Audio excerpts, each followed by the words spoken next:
সম্মানিত ভাইয়েরা, বর্তমানে আমাদের সারা বাংলাদেশে হিন্দু সম্প্রদায়ের সরস্বতী পূজা চলছে। আমরা এই পূজা উপলক্ষে তাদের কোনো কাজে বাধা দিব না, তারা ধর্মক্ষেত্রে স্বাধীন, তারা তাদের ধর্ম পালন করবে। কিন্তু এই কথার অজুহাত দিয়ে আমরা কখনোই তাদের ধর্মকর্মে অংশগ্রহণ করতে পারবো না। এটা কঠোরভাবে ইসলামে নিষেধ করা হয়েছে। শিরকি কাজ করা যেমন হারাম, শিরকি কাজে সাপোর্ট দেওয়াটাও হারাম।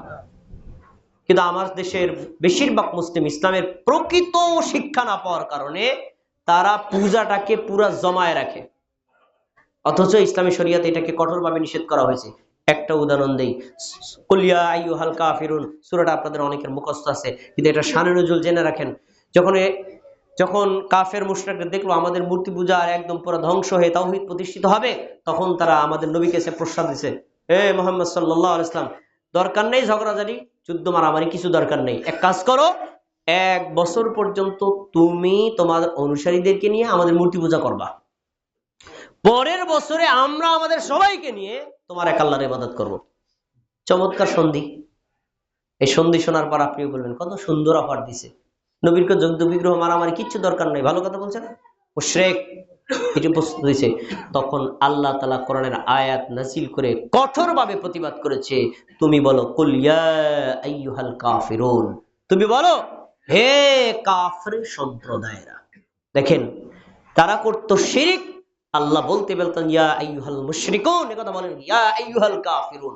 মানে হলো যারা কিছু সময় শিরক করে, কিছু সময় তাওহীদের কাজ করে, এরাই আসলে প্রকৃত কাফের।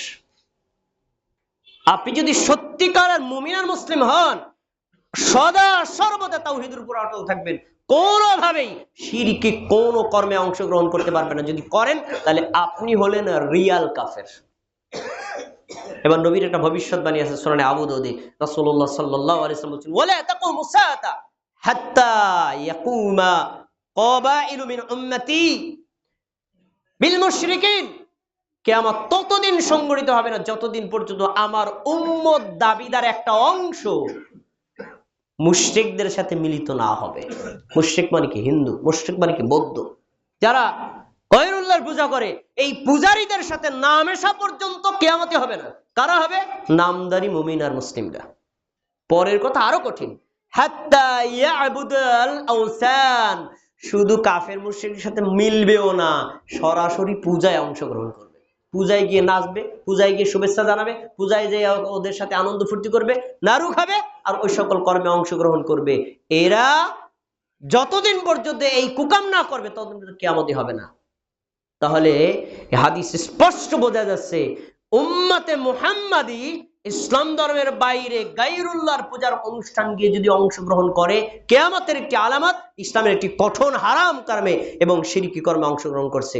আমরা নিজেরা তো অংশগ্রহণ করব না, আমাদের কোনো পরিচয়জনকে এই ধরনের কোনো শিরকি কর্মে অংশগ্রহণ করতে উৎসাহ দেব না। আল্লাহ আমাদের ফিরে থাকার তৌফিক দান করুন। সম্মানিত ভাইরা, আপনারা যারা অর্থ মসজিদে নিয়মিত দান করেন, মাসিক দান যারা ওয়াদা করেছেন, তারা একটু মনে করে দিয়ে যাবেন, অনেকের হয়তো বকেয়া পড়ে আছে। আল্লাহ রাব্বুল আলামিন আমাদের দানকে কবুল করুন। ইন্নাল্লাহা ইয়া'মুরু বিল আদলি ওয়াল ইহসান ওয়া ইতা'i যিল কুরবা ওয়া ইয়ানহা 'আনিল ফাহশাই ওয়াল মুনকারি ওয়াল বাগি ইয়া'iদুকুম লা'আল্লাকুম তাযাক্কারুন ফাযকুরুনি আযকুরুকুম ওয়াশকুরু লি ওয়া লা তাকফুরুন।